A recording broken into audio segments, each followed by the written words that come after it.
This is the Rich Dad Radio Show. The good news and bad news about money. Here's Robert Kiyosaki. Hello. Robert Kiyosaki, the Rich Dad Radio Show. The good news and bad news about money. And I tell you what, we have some great programs coming up, and this is one of them. Because the markets are in turmoil, everything is shifting, and if you're not paying attention, you're going to get wiped out. So this is another very important program, fantastic program. So our guest today, Kim would have been here, but she's doing her favorite thing. She's moving money around right now. So she likes doing that. But anyway, our guest today, this is about the greatest bubble. And for those of you with a 401k or hoping for retirement or planning on playing golf for the rest of your life, you better pay attention. Because I think, and a lot of other people think, and our guests think, the biggest stock market crash is on us now. And I'm going to remind you of one thing. At Rich Dad don't sell stocks, bonds, mutual funds, or ETF. We don't make recommendations. We're just purely educational. So all views mentioned on this program are for you to digest on your own because we don't make recommendations. So our guest today is an old friend, Harry. He's not old, but been a long-time friend. I followed him for years. He is one of the greatest forecasters I've ever met. And I remember he was the first guy to introduce me when I was studying coming up to demography. And he called it Demography is Destiny. When you look at demographics, you can see the future. So right now, when you look at the future, the baby boomers are old guys.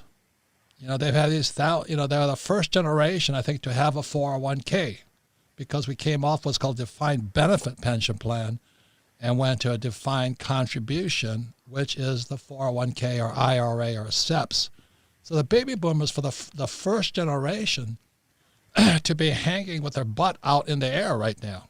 And if the market crashes, they're gone.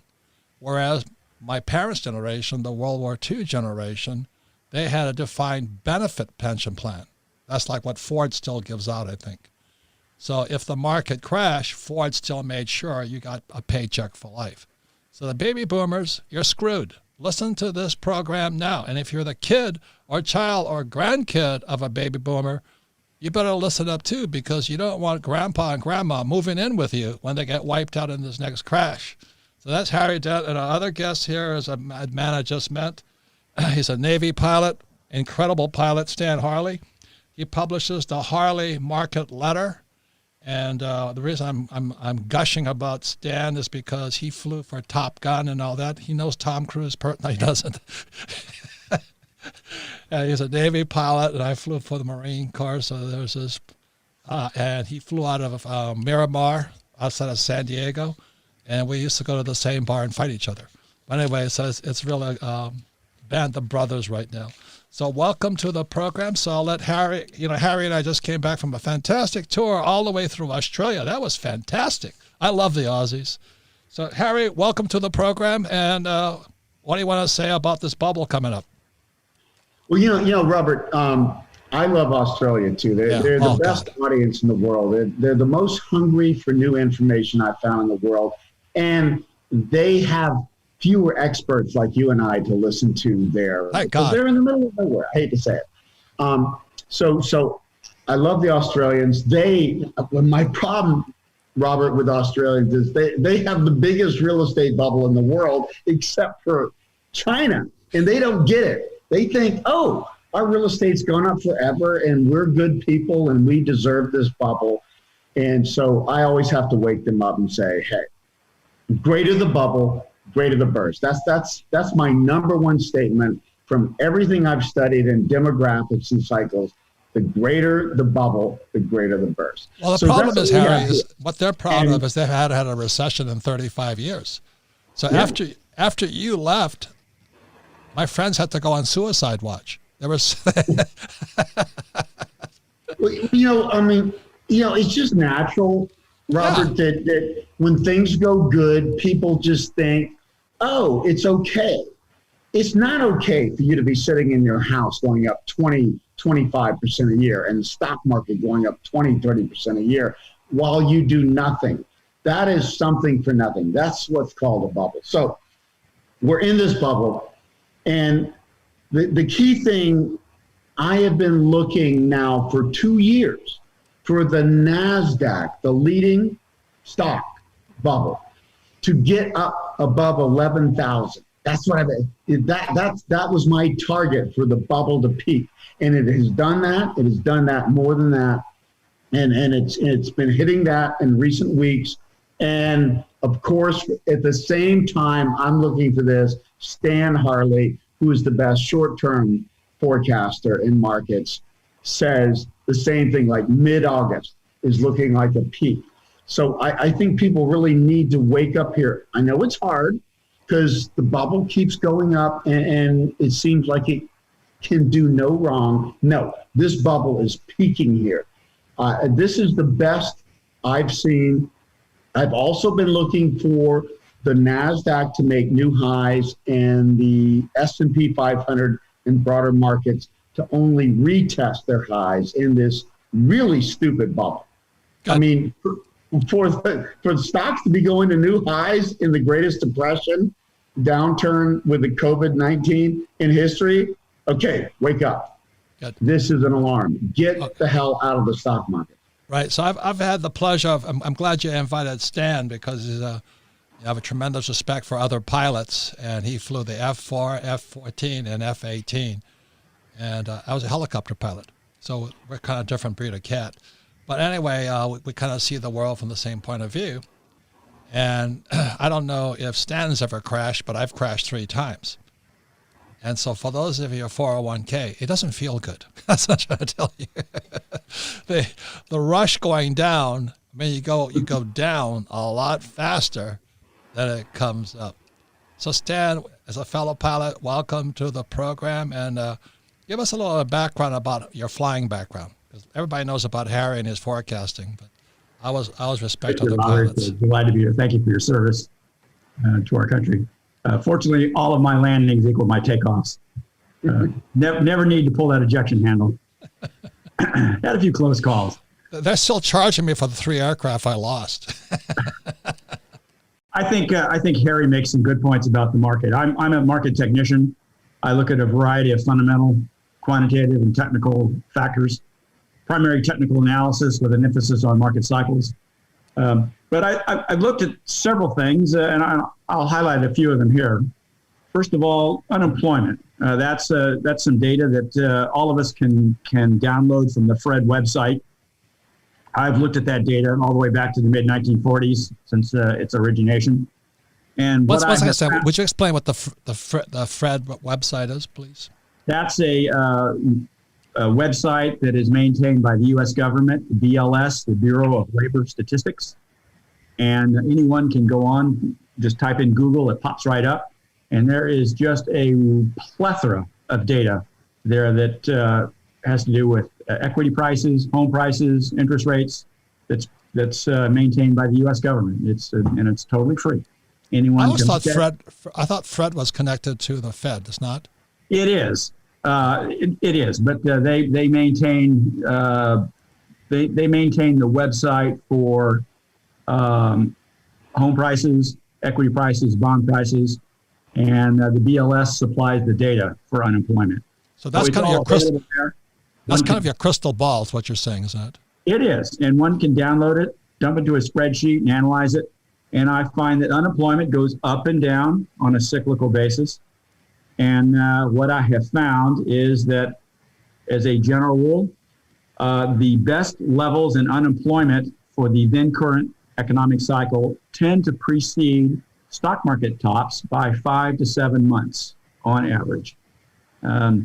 So that is to say, when unemployment gets to its lowest level, then you punch the stop clock, and approximately 5 to 7 months later, the stock market reaches its high for the then current cycle, and that works very, very well. So that kind of fits your way of looking at things, Harry, because you look at the trends. But so what you're saying, when Trump was saying unemployment is an all-time low, in your mind, you're saying it's going to bust. That's what I'm saying. Yes, as the stock market hits a peak, unemployment reached about 3.4%. Going from memory here, but I believe it hit a level of 3.4, which is very low historically in the post-World War II era. That occurred in February of this year. So historically, if we had 5 to 7 months to that February level, that would suggest about now for a stock market peak, plus or minus. And now is August 2020, just so people. August 2020. Then I look at other things. I look at market cycles. I look at divergences among the various indices. We have a cycle that averages just under 7 years, and I know Harry's familiar with this as well. Yeah. I can talk about it. It's 82 months, 82.2 from a regression analysis. You call it 7 years. The market has a propensity to make significant troughs about every 7 years, Robert. The last one occurred in February of 2016. 7 years prior to that, March of 2009. 7 years prior to that, October of 2002, and so on. Going forward in time, the analysis points to December 2022 for the next low in that cycle. And the standard deviation on that's about 4 months. So we should be looking to the latter part of December 2022, early part of 2023 for the next trough in that 7-year cycle. Of course, before you make a low, you have to make a high. And the highs in that cycle tend to occur between 2 and 3 years prior to the low. So back of the envelope math, if we're going to make a low in December 2022, back it up 2 to 3 years, let's use 2.5 as an easy average. That points to right now, summer of 2020 for a high. So we are essentially there just from back of the envelope math. And Harry, how does it fit with your demographic or your way of forecasting? Okay, Robert. Number one, my demographic cycles peaked in late 2007 for the baby boom spending cycle, which I said back in the mid 1980s. Now, but there's a bigger cycle, which Stan and I both agree on. This is rare for a short-term guy like Stan and me to be looking at a 90-year cycle. If you look at the stock market, since the stock exchanges were established in the late 1700s, back 250 years, okay? The greatest cycle evident in the stock market is every 90 years you get a super bubble peak, like 1837, then the crash into 1842, and then 1929 to 32. And now I was calling for late 2019 to late 2022, exactly what Stan's saying for the bottom.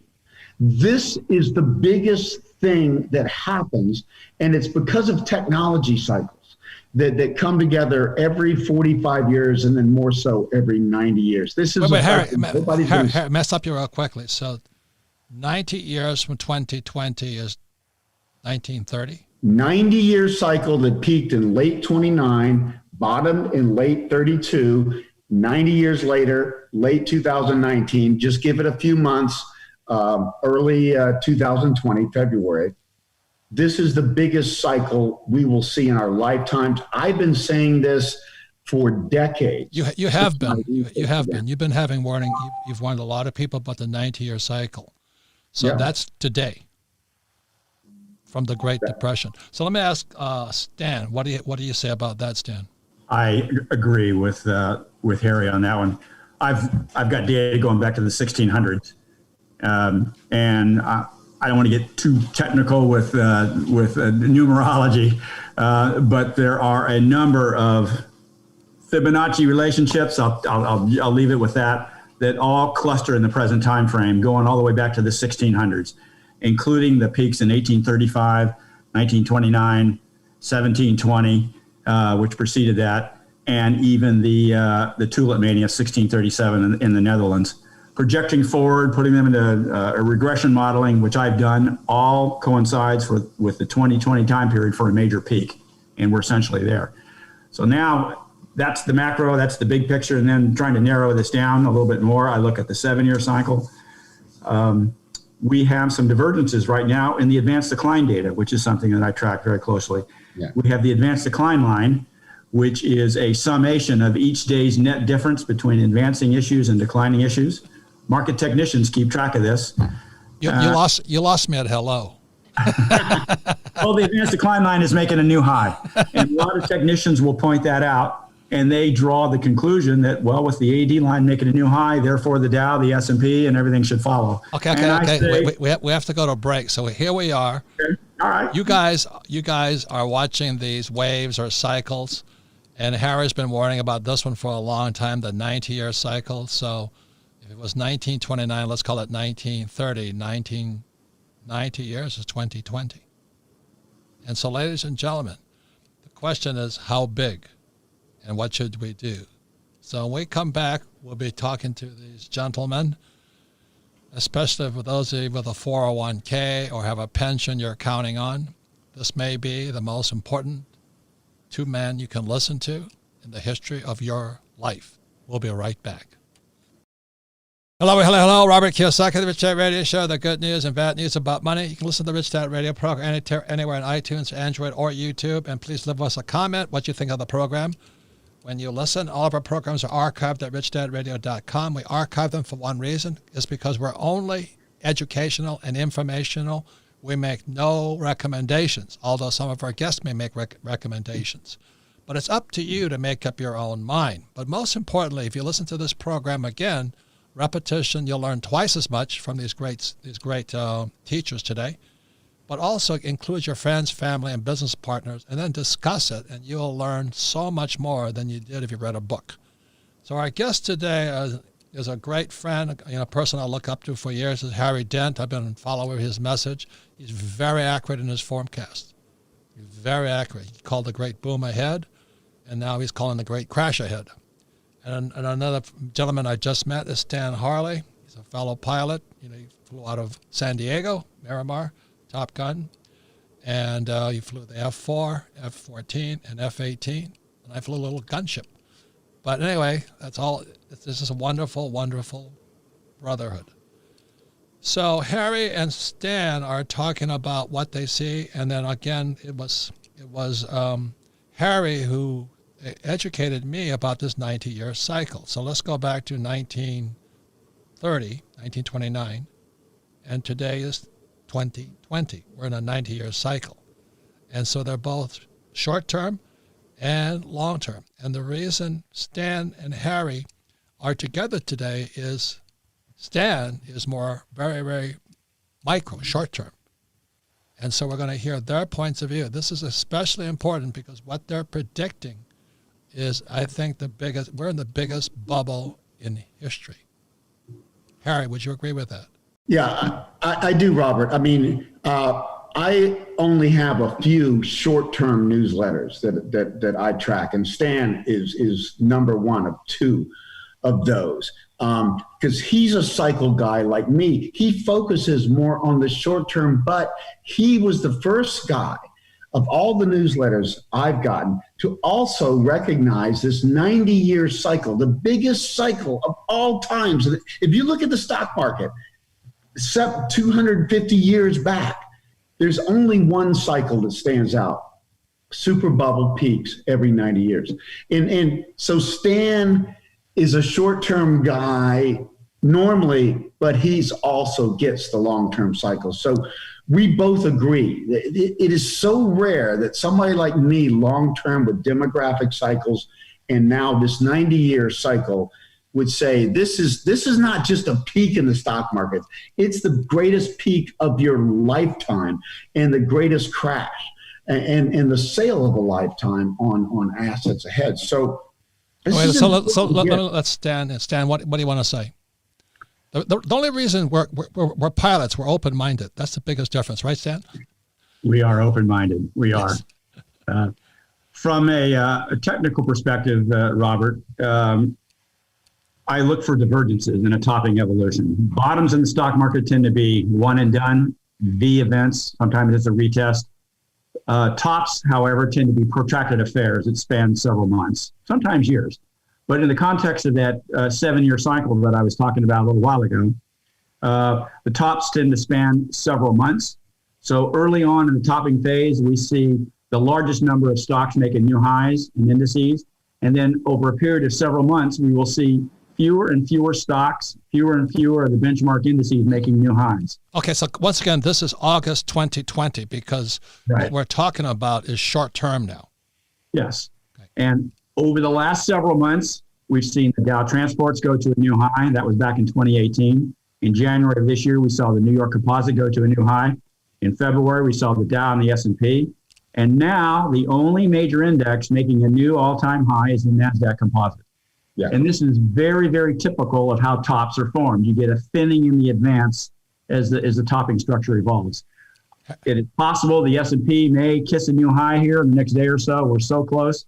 I think when this thing is done, I think, and you hold the chart back from your face, it'll look like a double top in the S&P 500. But I think the Dow Transports has seen their high for the cycle. I think the New York Composite, which is the most important index of all, has seen its high. The Dow Industrials, and now we're down to the S&P and the NAS. Wait, for those who don't speak technical language, a double top is like your 2 strikes. Yes. And then 3 strikes, you're out. So this is my question. I want to ask both of you. I don't know, and historically, I've never seen so much money printed in such a short time. And we're laughing about our friend Peter Schiff. You know, he has this different. We all have different points of view. And Peter is calling for inflation, and Harry's calling for deflation. What's the difference? You know, like Schiff's a great friend of ours, but we see it differently. We see the same scenario, the same event differently. So Harry, why is Peter blind as a bat? Oh, Robert, let me give you a figure that's very important. $473 trillion, 6 times the GDP of the world. That's how much financial assets there are, and it's more than double than it was at the peak of those financial assets in 2007, 2008, before the last bubble peak. What governments did around the world was, when we had this great downturn, the next Great Depression, like 2008, 2009, like 1930, 31, they just printed money to erase it.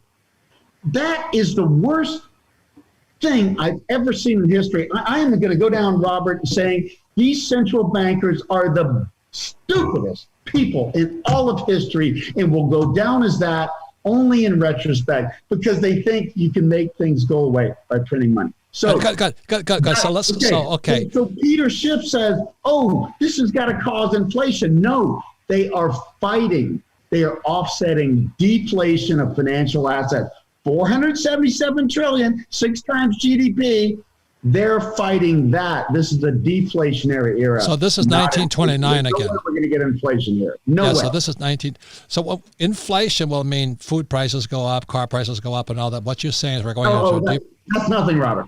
I understand. I understand. It's so much bigger than consumer inflation. I understand. I understand. But that's where most of the minds are at. You know, well, eggs cost me more money.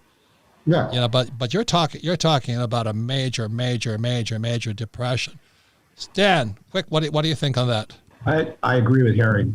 I think we are making a 1929 style top, an 1835 top, 1720. All of those 3 that preceded this one. I think this is on the scale of that one. Okay, so this is my question then, please, to both of you. How does printing so much money? Because I don't think they printed this much money in the way they might have.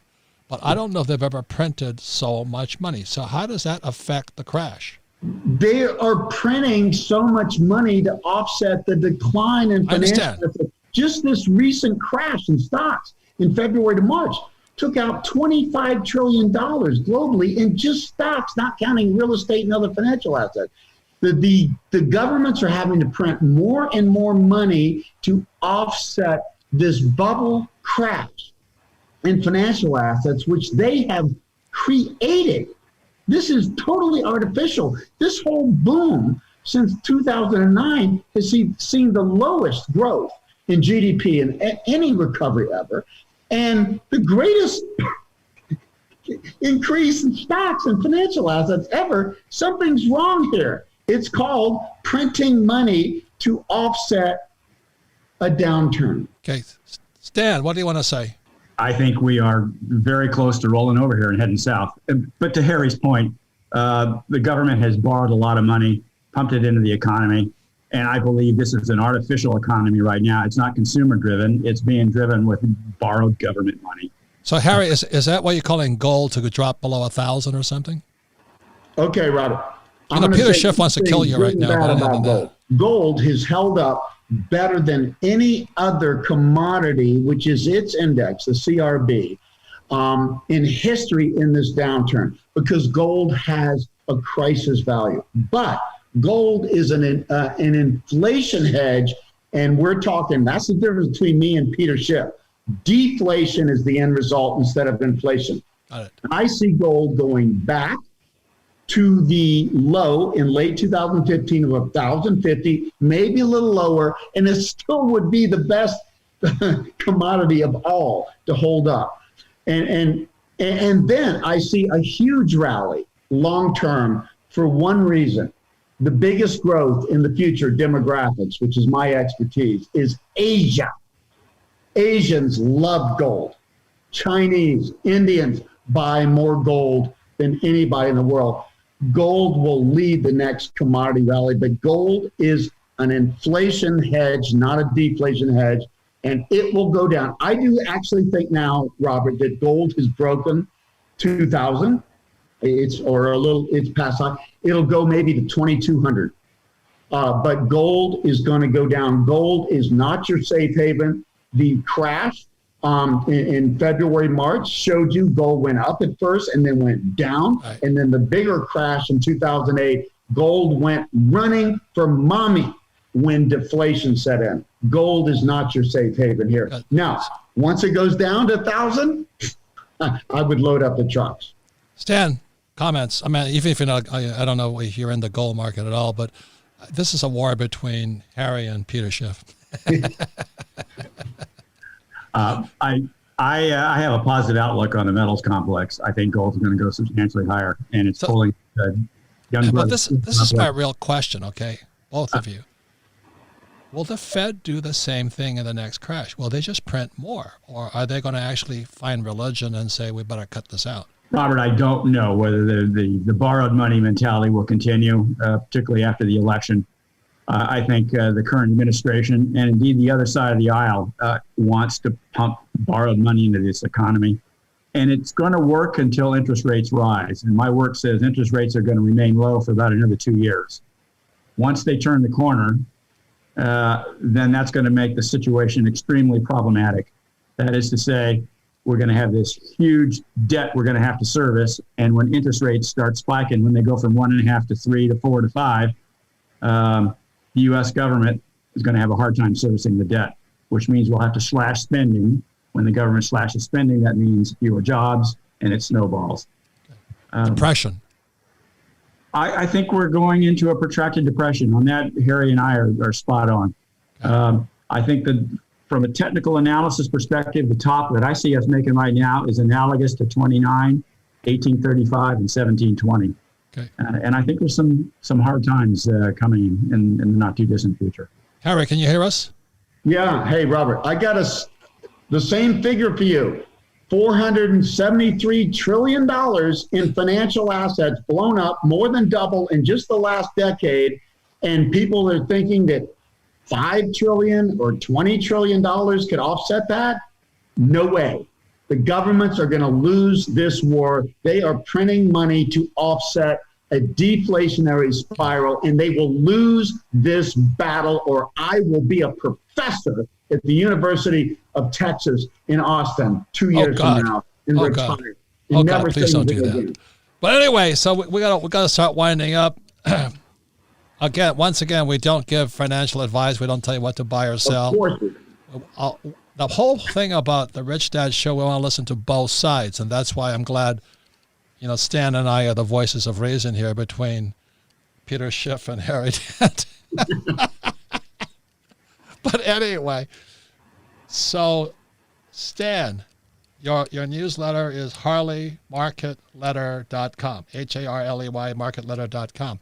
What advice would you have for mom and pop with a 401k, IRA, or somebody counting on their government pension in the stock market? Listen to people like Harry and others on your show. Keep abreast of all the information out there. And at the end of the day, make your best decision in terms of being careful with the information you're hearing today. I would suggest that investors use some type of trailing stop, whether they put it in with their financial advisor, or they put it in themselves, or they just keep it mentally, but essentially set a floor. So if the market does roll over, then get out and go to cash. A stop means if it's at $10, it goes to $8, you're out. You're out. Yes. The stop is at 8. If we do go into a decline, I don't think it's going to be a modest decline. I think it's going to be a significant decline. And at least by taking themselves out, they're going to avoid that. On the other hand, let's assume Harry and Stan are wrong and the market just keeps going straight up. Well, at least they're still invested from the long side. But would you want them to go to cash at this time? I would put a trailing stop underneath the market, maybe 5%, maybe 10%. I don't want to define that. I want to leave that to everyone's own personal risk tolerance. If the market heads south, it will take them out. Okay. If it continues northbound, then they can enjoy the ride on more borrowed money from the government. Okay. So, and then Harry's website is harrydebt.com. He and I will be on our way to merry England to spread the good tidings and joy. And Harry, what advice do you have for mom and pop with a 401k or they're counting the government pension? I would say the same thing. Things have gone in one direction. All financial assets up, but there has been one financial asset, the 30-year, 10 and 30-year Treasury bonds that went up even in this crash in February to March. That's the safe haven. Everybody says it's gold. No, it's gold long term, but not short term. The Treasury bonds and the U.S. dollar is the safe haven for the world. It went up, and so even if you say, oh, maybe Stan and Harry are wrong here and stocks going to keep going up, well, Treasury bonds have kept going up in value in this bubble. It's the one safe haven, and you've got to get out of stocks, and you've got to get out of expensive, I call it expensive real estate. Real estate is also in a bubble because of record low mortgage rates, which governments have created. And when this gets over, that'll be a different thing. So I say get out of the risky assets, stocks and real estate, and get into the safest, not investment grade bonds. Even investment grade bonds went down in February, March. Get into high quality, long-term Treasury bonds. They're the safe haven. You not only are in cash in US dollars versus other currencies, you're in the safe haven, which has been proven like in 2008. Good. Thank you very much. So I want to thank both of you gentlemen. Once again, we recommend you listen to this program again. Harry's website is harrydebt.com. We're on our way to Jolly England, and we'll be talking more. But, as you can tell, things are changing so rapidly. Everybody has a different point of view, and that's why we thank you for your strong points of view. So when we come back, we'll be going into a summary. But first of all, once again, it's Harry Dent, harrydebt.com, and Harley, Harley, marketletter.com. Thank you, gentlemen, for your strong points of view. And Harry, I will send Peter Schiff your regards.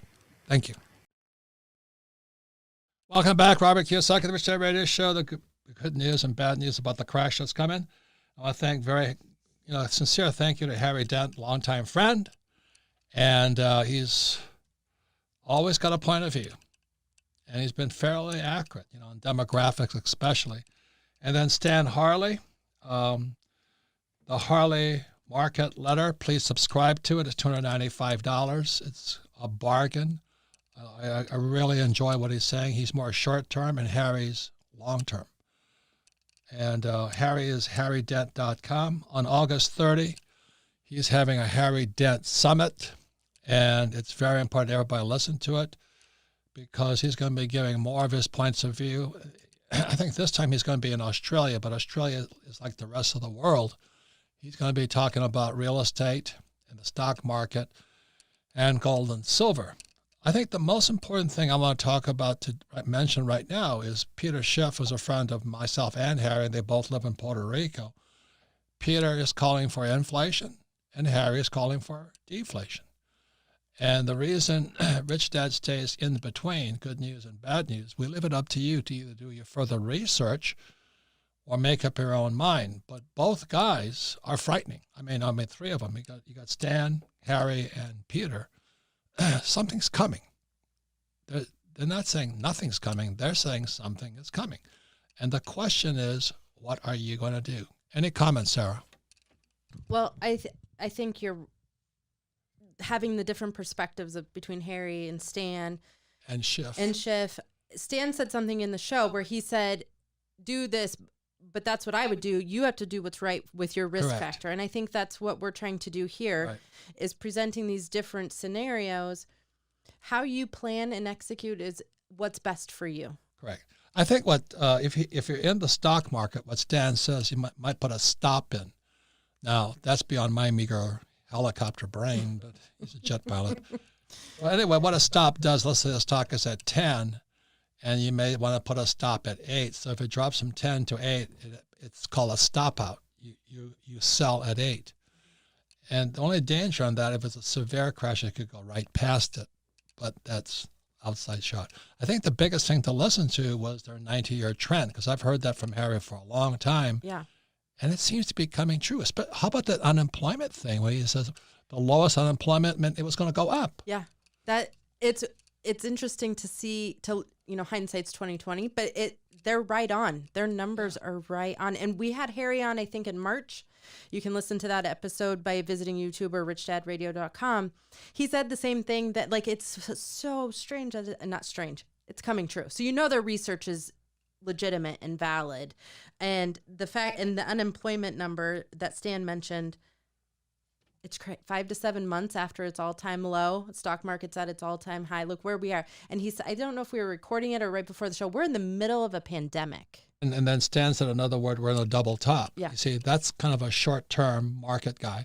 So that's why I would suggest you subscribe to his newsletter, HarleyMarketLetter.com, $295. It could make you money, but more importantly, save you a lot of money. Right. Because all we are is an education company, and that's why we want you to be able to be more educated so you can make up your own mind. But these are spooky times. Nobody's saying nothing is coming. Everybody's saying something is coming. What happens depends upon who's saying what. So Schiff is saying gold is going to go up. Records is saying gold is going to go up. And Harry Dent says it's going to go down. The question is, what are you going to do? With that, that's what the Rich Dad Radio program is about. We're glad you pay attention. Thank you for listening to what we have to say. I'm going to put myself on suicide watch right now. But anyway, thank you, Sarah, and thanks for listening to the Rich Dad Radio program. That was great, you guys. Thank you. Thank you. Well balanced. Where you at now, Harry? Puerto Rico. Jesus, low real estate costs, very low taxes. I'm telling you, you guys should both be here. Yeah. Well, we don't pay taxes, so it doesn't bother me at all. Okay. So you're okay in that case. Oh, do you hang out with Schiff and Maloney and those guys? I do. Peter's a pain in the ass. He's always been. Oh, that's good. We're all friends. But yes, he and John Malden and a couple other newsletter writers are down here for the same reasons I am. Yeah. I just discovered Puerto Rico before them. Oh, I discovered an island called Culebra. That's why I'm down here, not Puerto Rico. Okay. Did you get hit by the hurricane a couple of years ago? Yeah. We got whacked big time. Well, I had to hold my windows from blowing out physically, and I could not walk for 5 days because my muscles were so sore from that. Oh, geez. Well, you know what's funny? I just interviewed Peter Schiff, and he was in Connecticut when the last hurricane hit him. I said, I'm going to stay far away from you, Peter. The hurricanes always chase him around the world. Peter believes in hyperinflation, and I'm like, Peter, we printed $25 trillion now globally, and you have no inflation. So wake the up. Wake up, Peter. No hyperinflation. We're in a deflationary cycle. Okay, we're going to include all of this if that's okay with you guys. This is good, huh, Sarah? Sure. Unedited. Oh, this is good. I mean, this. We're entertainers here today. Entertainers. As long as we get the message across.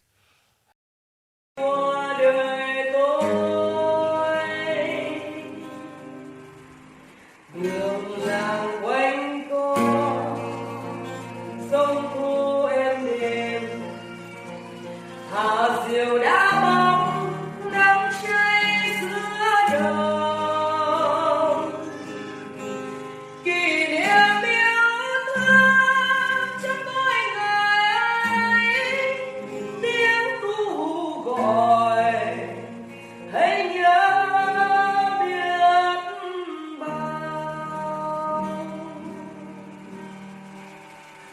Boy, it's stuck with